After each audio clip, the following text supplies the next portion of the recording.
Здравейте YouTube, днес ще направя един туториал как да си направите Minecraft сервер за 1.8. Първото, което трябва да направите е да си направите нова папка, кръстите ако искате. Minecraft сервер. Така. В се слагате или където искате, аз на десктопа.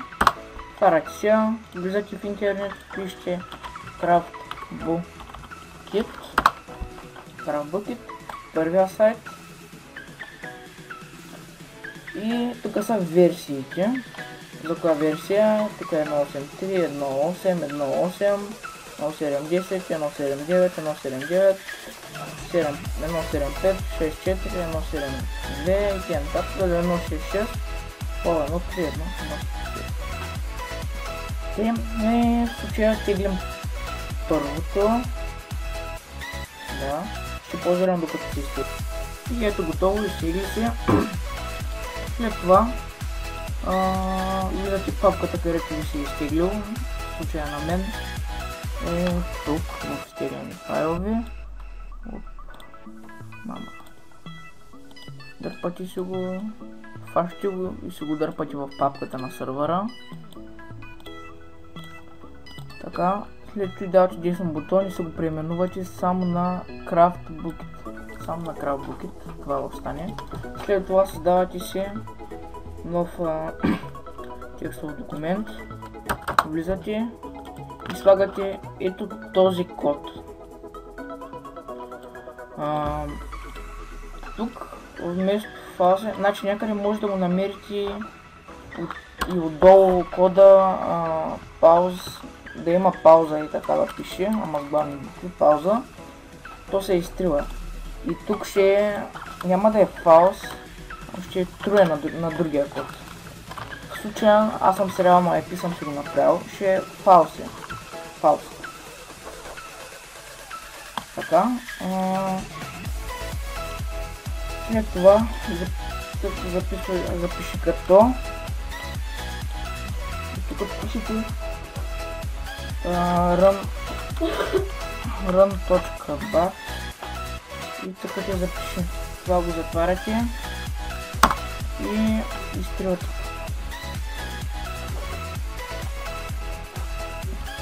Аз понеже съм сериално IP и значи ще ви кажа как става номера. Само чакайте. Извинете, тук съм, понеже просто спрях за малко, защото казвам се говориш. Ма дразниш тук, говориш след мен, аз да кажа. Нека продължим.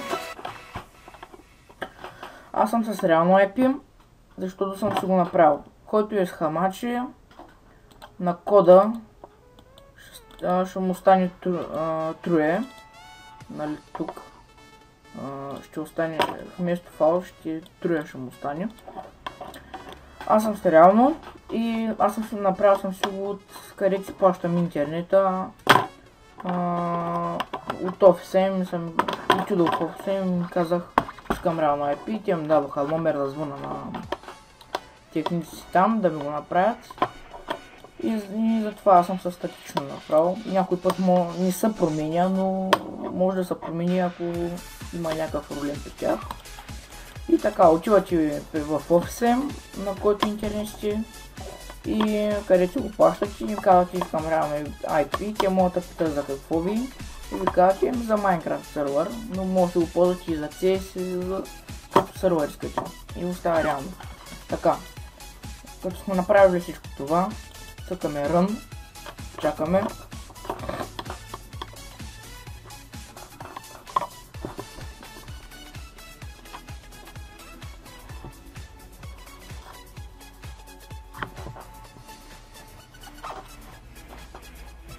А кодът ще бъде поставен под описанието.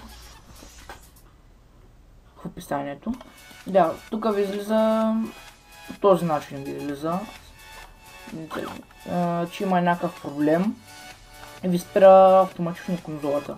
Но аз разбрах какво трябва да е. Цъкате EUA, влизате в това и тук трябва да стане true. И го затваряте и го записвате. Цъкате пак Run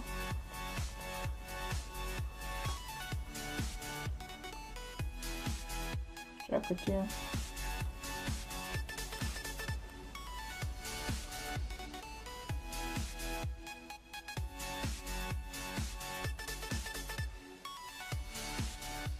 И вече почва да ви зарежда. Его.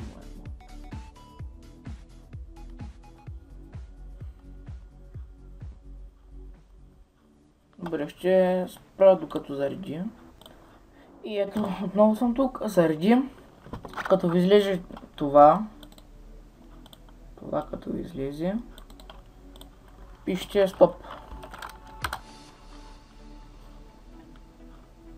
И затваря конзолата. Така, след това папката вече плагини, лоро, всичко и други текстови документи са се появили. И на сервер Properties го отваряте или с Notepad++ или с обикновения Notepad. И тук вече трябва, ако разберете английски, пак може да си го направите, но на онлайн мод на мен ми е трue. Мисля, че трябваше да е на false, но на моя сервер е true. Пак става да влизат, ако си срям на IP. Да влизат хора. Тук ресурс пак, ако имате texture pack, си слагате името на texture pack и texture pack в папката на сервера. Game mode, ако искате хората, които влизат да са на survival или на Game mode. PvP, дали да има PvP или не. Maximum players, тук слагате колкото искате максимум хората влизат.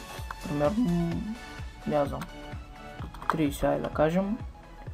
И последното мод е името на сервера ви.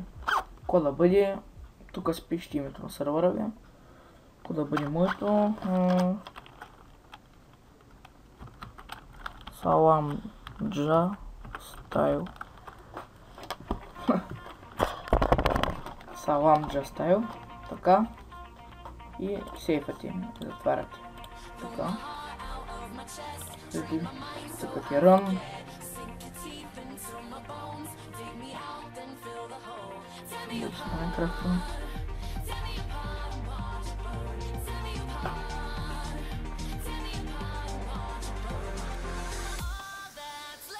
И едно си викам, ще снимя 1, 3, ясно, 8, 3 и влизате.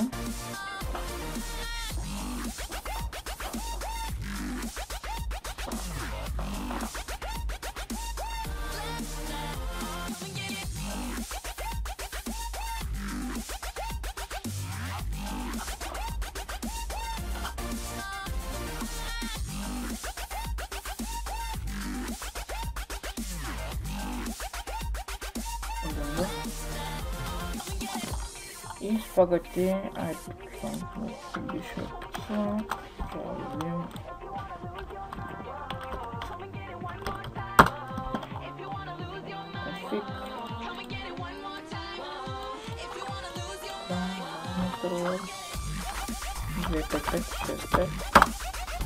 и ето го Salamja Style. Това е. И надявам се клипа да ви е харесал. Ще направя и за плагините втора част, туториал. И да, до скоро!